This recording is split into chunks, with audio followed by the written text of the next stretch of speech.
Hola, bienvenidos una vez más a De Frente a la Gente. Hoy desde Parques del Río, uno de los espacios de renovación urbana más importantes de la última década, con el cual Medellín como ciudad busca darle un uso distinto a las franjas de tierra cercana al río Medellín. Una decisión que se toma desde el Plan de Ordenamiento Territorial y la Planificación del Territorio, que quiere disminuir la presión que existe sobre nuestras laderas sobrepobladas. Un tema que nos sirve de abrebocas y que es óptimo para saludar a nuestro anfitrión del día de hoy, el concejal Simón Molina Gómez. Concejal, bienvenido siempre a su espacio, y hoy desde este sitio tan bonito que nos recibe, estratégico además para hablar acerca de planificación y desarrollo urbano de Medellín. Bienvenido. Catherine, un saludo muy especial para ti, para todos los televidentes. Y sí, qué mejor espacio para hablar de sostenibilidad, de movilidad eléctrica, de todo lo que implica construir una ciudad sostenible y armónica con el medio ambiente que Parques del Río. Un sitio bacanísimo de esta ciudad, que además aprovechamos para invitar a la gente que no lo conoce, que vengan increíble a visitarlo y a conocer este proyecto tan maravilloso que tiene la ciudad de Medellín. Oiga, de verdad, uno de los bellos espacios que nos otorga la ciudad y que se lo ha tomado la ciudadanía, la familia, los deportistas, las actividades culturales. Y bueno, concejal, desde aquí vamos a estar compartiendo con nuestros televidentes, que como siempre también tienen un espacio en De Frente a la Gente, en la compañía de Camilo, quien nos cuenta a través de las redes sociales y la pregunta que nos une, cómo pueden participar en el día de hoy. Camilo, bienvenido. Catherine, un cordial saludo para usted, para el concejal que nos acompaña en el programa de hoy y para todos los televidentes que se conectan a Telemedellín a través de nuestro canal. Un saludo para todos y la invitación de una para que empecemos a participar en redes sociales, para que dejen sus opiniones, sus preguntas, sus comentarios a través de Twitter, Instagram y Facebook. Ahí los estamos escuchando permanentemente. La pregunta del día de hoy: el cambio climático nos pide que seamos más sostenibles como ciudad y como sociedad. ¿Qué hace falta para avanzar en esa sostenibilidad? ¿Cuáles son los obstáculos que ustedes encuentran? De eso queremos conversar, queremos sus opiniones, así que invitados a la conversación en redes sociales. Estamos De Frente a la Gente, hoy desde Parques del Río. Y bueno, este tema que hoy tenemos aquí en De Frente a la Gente, vamos también entonces a abordarlo en el día de hoy, concejal, porque usted en su curul ha ligado siempre el tema a lo relacionado con lo que ocurre en materia ambiental. Vamos a darle la bienvenida a uno de los invitados que usted ha convocado en el día de hoy, Alejandro Restrepo Montoya, con una hoja de vida espectacular. Como muchos de los invitados que nos acompañan, es doctor en ingeniería, graduado con honores de la Universidad Técnica de Múnich en Alemania, arquitecto de la UPB, investigador, docente, asesor y funcionario, además destacado del municipio de Medellín como director de la Oficina de Proyectos Urbanos Estratégicos. Con toda esa hoja de vida, doctor Alejandro, bienvenido y gracias por estar con nosotros aquí en De Frente. Catherine, muchas gracias por la invitación, feliz de acompañarte a ti, a Simón y a todos los televidentes. Bueno, y vamos a pedirle que por favor, abusando un poquito de la síntesis, nos cuente qué es brevemente una ciudad sostenible.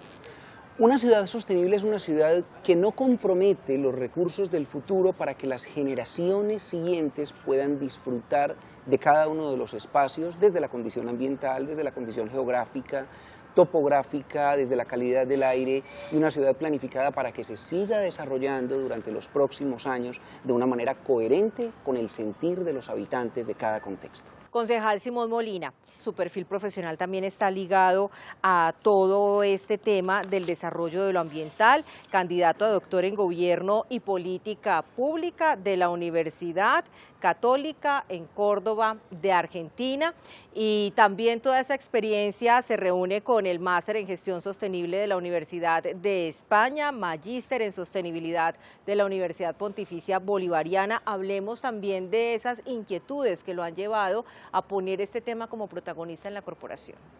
Bueno, pues sin duda este tema de la sostenibilidad es clave para el desarrollo de nuestra ciudad y especialmente para beneficiar a los habitantes de Medellín y del área metropolitana. Por eso nosotros siempre desde la curul en el Consejo hemos tratado de propiciar discusiones alrededor de la importancia de la sostenibilidad, de la gestión de residuos, de la gestión del agua, de la movilidad eléctrica, porque creemos que sin duda pues, son los grandes retos que tiene hoy nuestra región, nuestro territorio. Pues bueno, Alejandro, empecemos entonces hablando de urbanismo. Esta ciudad desde 1948-49 tiene un plan maestro, el plan maestro de Vines y CERT, un disco duro y poderoso para seguir cada 4 años. ¿De qué se trata? Esa planificación corresponde a unos estudios que se hacen con base en la geografía de la ciudad, en el número de habitantes, en el futuro crecimiento de la ciudad.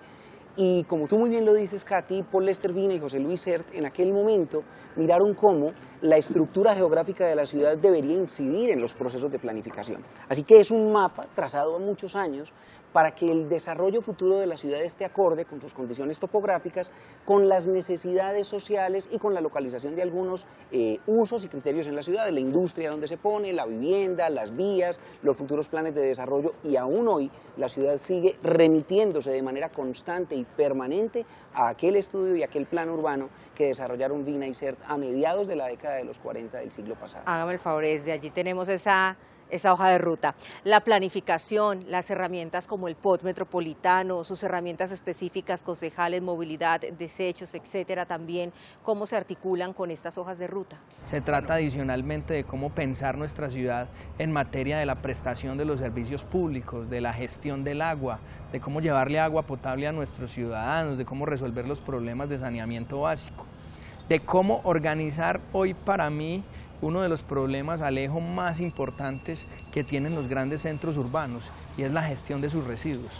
Cómo tratar de trabajar, por ejemplo, en una ciudad circular, que permita la economía circular como un marco de actuación que nos permita encontrar esa sostenibilidad. Y todo eso hay que hacerlo alrededor de la planificación. A propósito de ese tema de manejo de los residuos sólidos, que no es solamente metropolitano, sino que ya involucra a cerca de 45 municipios del departamento que llevan a la pradera 3.300 toneladas de basura. ¿Cómo lo vamos manejando en esta planeación de ciudad? La producción de las basuras y la gestión de los residuos hace parte también de estos criterios de planificación de una ciudad. Hoy podemos encontrar economías muy sólidas en países escandinavos y europeos, donde los residuos sólidos de construcción, donde la gestión de basuras, donde todo esto tiene una disposición que permite hacer procesos de reciclaje, alimentando condiciones económicas, generando y fortaleciendo pequeñas economías locales y trabajando en pro de la sostenibilidad precisamente de aquellas situaciones. Así que ese es uno de los temas cruciales que se ha trabajado y que debe venir para la ciudad en los próximos años.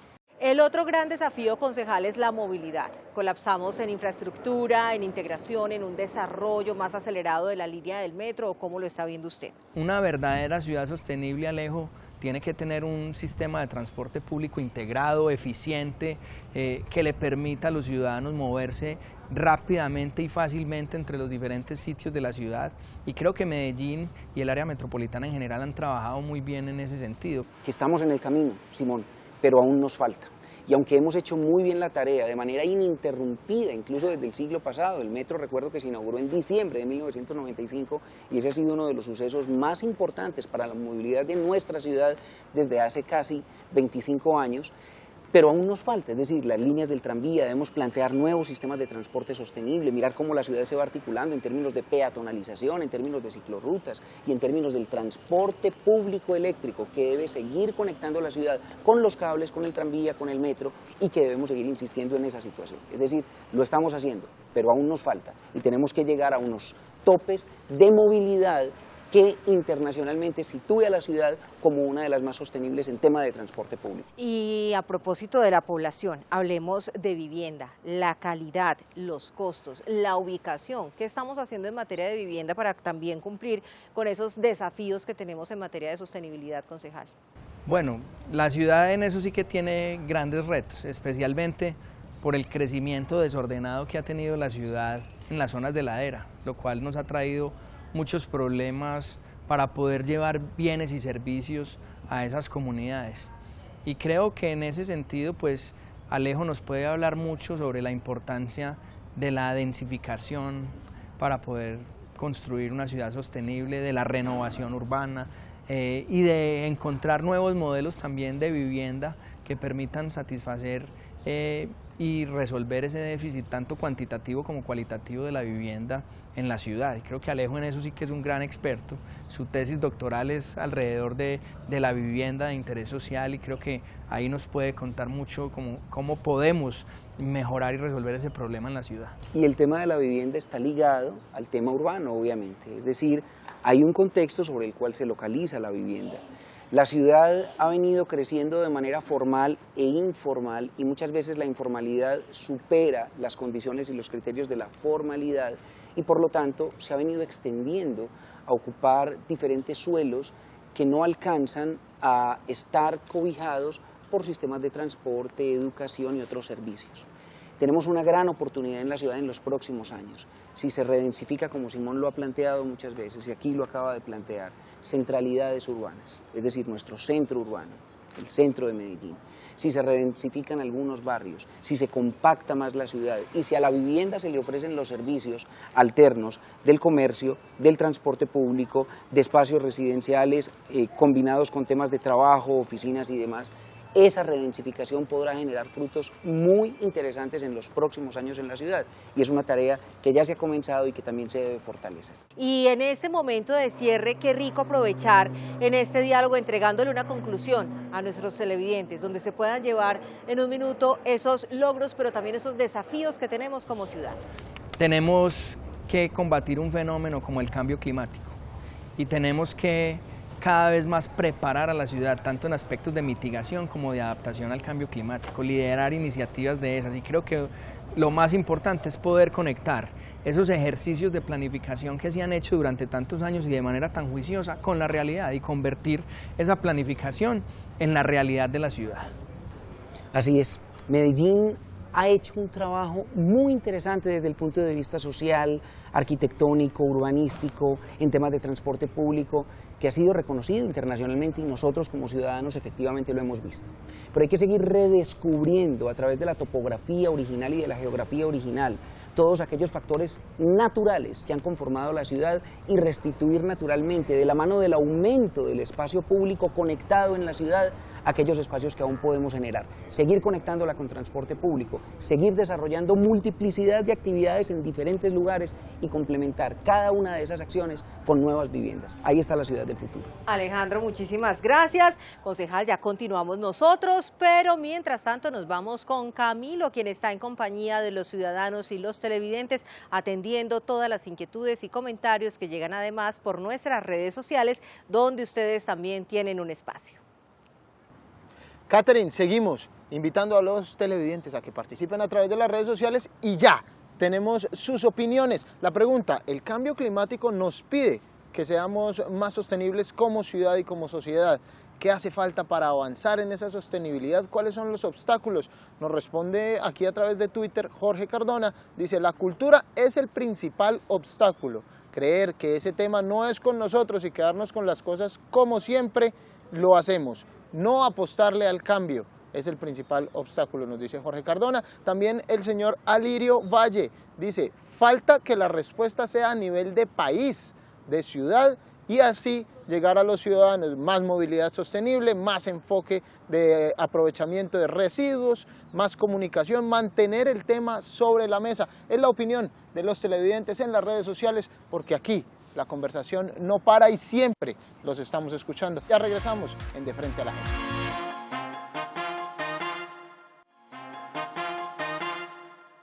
Gracias por continuar con nosotros en De Frente en el día de hoy en compañía de nuestro concejal anfitrión Simón Molina y con quien hemos hablado de temas de sostenibilidad, pero ahora vamos a hablar de movilidad eléctrica, un tema que está ligado precisamente a esa ciudad sostenible de la que veníamos hablando y usted, concejal, nos ha traído un invitado que está muy compenetrado con este tema. Ricardo Sierra Fernández, administrador de negocios de la Universidad de AFIT y presidente de Celsia, empresa del Grupo Argos. Muy bienvenido, como siempre, a este espacio de Frente y gracias por estar con nosotros. Muchas gracias, qué rico estar acá, Simón. Feliz de que hablemos de un tema que nos apasiona muchísimo a los celsianos y que es importantísimo, yo creo, para la sostenibilidad y para los hijos de nosotros que se van a quedar en esta ciudad. Oiga, los celsianos, ¿no? Que vayamos entendiendo cómo es el sentido de pertenencia. Hablemos del vehículo en la cultura moderna. Primero, pues con el combustible fósil, pero que tendrá que migrar a otro tipo de energías.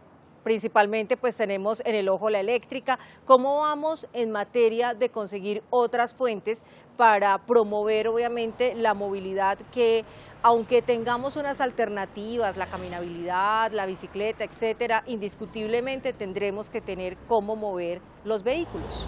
Así es, no, la movilidad eléctrica es un factor fundamental en todo este tema de transición. Y viene una cosa muy importante y es que Colombia tiene hoy la sexta matriz más limpia del mundo. Es decir, la generación de la electricidad en Colombia se genera con agua, ahora mucho más con sol y viene la generación con viento.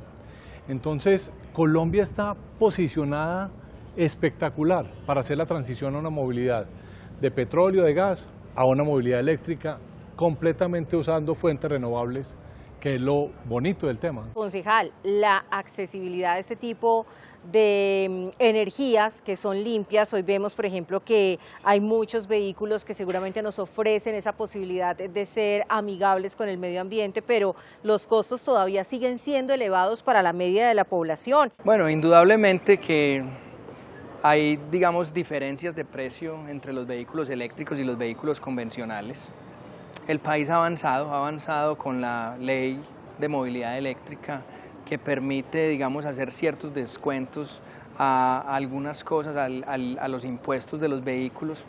Y yo creo que nosotros desde la ciudad hemos tratado también de jalonar iniciativas que permitan tener, digamos, ayudas, incentivos. Hay que crear pequeños incentivos, Ricardo, para que esto de la movilidad eléctrica pues se dispare, entendiendo que esa diferencia de precio, ese gap, hay que tratar de compensarlo de alguna manera. Hemos liderado iniciativas en Medellín como la de crear un fondo que permita que a las personas que quieren reponer un vehículo tengan un subsidio por parte del gobierno, como se utiliza en muchos países del mundo, pero adicionalmente otros pequeños incentivos, por ejemplo, que los vehículos eléctricos no tengan pico y placa, ese es un incentivo, que los vehículos eléctricos no paguen en las zonas de estacionamiento regulado, por ejemplo, podría ser un incentivo interesante para ir compensando, digamos, esa inversión que hacen los ciudadanos. Así es, Simón, y tocas un tema que es muy importante.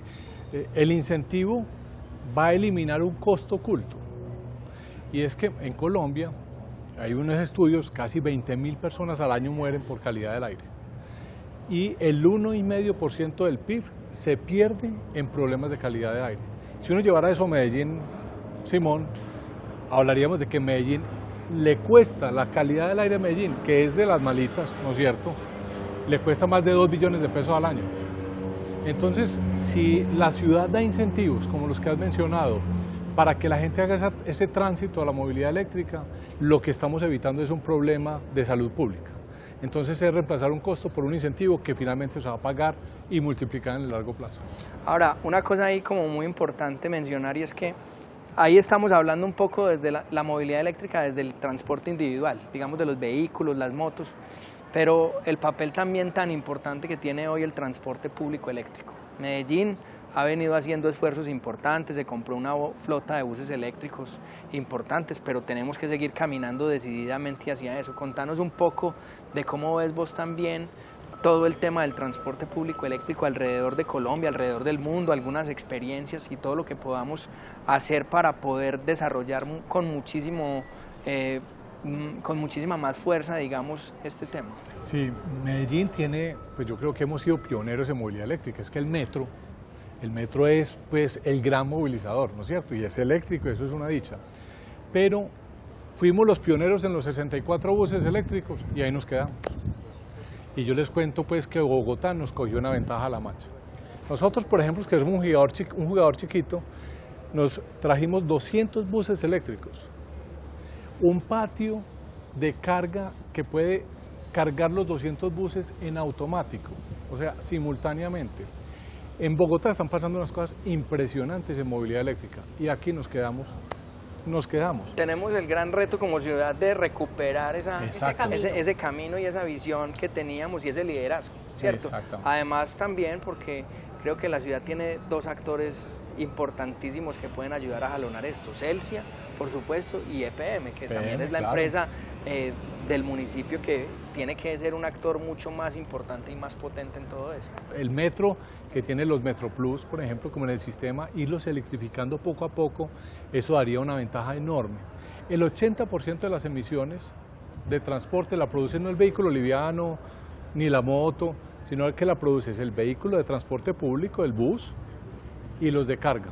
¿Cómo se está moviendo el mundo en ese sentido? ¿Qué está pasando en el resto del planeta? Porque sabemos que hay países que tienen incluso una meta a menor tiempo que la que nos hemos puesto en Colombia para poder lograr esas transiciones energéticas. Bueno, en el mundo están pasando unas cosas, mira, vienen prohibiciones al 2030. Países enteros que dicen no se vendió ni un vehículo de combustión. Todos tienen que ser eléctricos. O sea, países como Noruega, hoy las ventas de vehículos en Noruega, el 90% son vehículos eléctricos. Entonces lo que está pasando es un fenómeno increíble. Ciudades en Estados Unidos están diciendo en los centros de las ciudades no pueden entrar vehículos sino eléctricos a partir del 2030.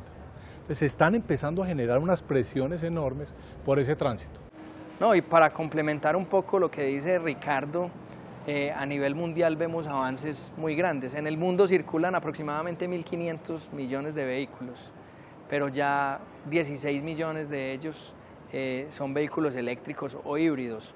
Pero en el año 2011 se vendían muy pocos vehículos eléctricos. Ya en el año 2021 esa cifra se ha multiplicado de manera exponencial, lo que indica que hay un paso gigante en el mundo alrededor de los vehículos eléctricos. Es el único mecanismo que tenemos para resolver los problemas de calidad del aire en Medellín. Viene un reto y son las baterías que son el talón de Aquiles, donde se dice, bueno, es que desecharla es más contamina demasiado, también resulta costoso. ¿Cómo estamos resolviendo el tema de las baterías? Sí, ese es uno de esos mitos urbanos. Entonces, el mito urbano de que voy a comprar un vehículo eléctrico, ¿dónde lo cargo? Y resulta que el 95% de la carga del vehículo se hace en el hogar o en el sitio de trabajo. Y si es vehículo público, pues lógicamente hay patios y hay sistemas. En Bogotá, por ejemplo, se están montando diferentes hubs en la ciudad con carga rápida. Carga rápida es que tú llegas y en 15 minutos tienes el 80% de la carga del vehículo. Entonces, ese mito hay que romperlo. Y el otro mito de que esas baterías a los 7 años, 8 años o 10 años hay que desecharlas, ¿y qué pasa? Lo que pasa es que hoy la flota es tan pequeña que no ha justificado en Colombia montar un centro de reciclaje de baterías. Y en términos económicos, para ellos también, Ricardo, en ahorro de combustible, ¿eso qué puede representar? Es impresionante. Mira, en un hogar que compra un vehículo eléctrico, le sube la factura de energía un 20, un 30, un 40%, dependiendo del uso. Pues ¿sabes cuánto se ahorran en la de gasolina? O sea, mejor dicho, cambian la gasolina que les valía 10 pesos por un costo de energía que les vale 2 pesos. O sea, el ahorro es impresionante. Un vehículo eléctrico, lo único que hay que cambiarle son las llantas y las pastas de freno. Ni qué decir entonces en un taxista que está todo el día caminando por la ciudad, el ahorro es grandísimo. Es impresionante. Oiga, espectacular. Pues, doctor Ricardo, motive a muchos ciudadanos a poder hacer esa transición que también depende de cada uno de nosotros. Pues bueno, como conclusión, yo creo que las personas que dudaban de que la movilidad eléctrica es una realidad, los hechos están mostrando que viene, pero como un tsunami, porque no hay ningún productor de vehículos que no tenga ya su plan de cambiarse 100% eléctrico, 100% eléctrico. Entonces yo invito a todos los ciudadanos y ese buen trabajo que ha hecho Simón liderándolo aquí, de que entendamos y nos aproximemos a la movilidad eléctrica como una verdadera opción. Concejal. No, yo siempre he dicho lo siguiente: Medellín y el área metropolitana, el Valle de Aburrá, tienen unas condiciones topográficas particulares. Tenemos un grave problema de calidad del aire. No podemos cambiar la topografía de Medellín y no podemos cambiar el régimen climático. Sobre lo único que podemos trabajar es sobre las emisiones que generamos, y esas las vamos a resolver transitando hacia la movilidad eléctrica. Muchísimas gracias, doctor Ricardo, concejal, y nosotros nos vamos con Camilo, que está también con ustedes, los ciudadanos, preguntándoles acerca de lo que piensan de este tema. En De Frente a la Gente, el espacio con la ciudadanía siempre está presente, por eso nos encontramos aquí con Natalia Ramírez, con quien vamos a hablar de sostenibilidad. Natalia, el cambio climático nos exige que avancemos en sostenibilidad, que cambiemos como ciudad, como sociedad. ¿Qué crees que hace falta para poder avanzar? ¿Cuáles son esos obstáculos? Yo pienso que lo que nos falta es más conciencia por el cuidado del medio ambiente y la preservación de nuestra flora, nuestra fauna, pensar que ellos son los que nos da vida y finalmente a ellos es los que les debemos todo, entonces debemos retribuir a eso. Muchas gracias, Natalia, por tu opinión y la opinión de ustedes. La seguimos escuchando en redes sociales. El programa está por terminar, pero la conversación en el espacio digital siempre está permanente. Los estamos escuchando. Nos vemos en la próxima. Camilo, muchísimas gracias. Nosotros continuamos aquí De Frente a la Gente. Y concejal, hoy hemos estado hablando acerca de mucha planeación, pero esta cajita no estaba dentro de sus planes. La pregunta incómoda que le hacen a uno acá siempre. No, estas están chéveres. ¿La abrimos o qué? Abrámosla, Listo, claro. vámonos con Pandora a ver qué nos trae. El partido Centro Democrático, su partido, está en vía de extinción.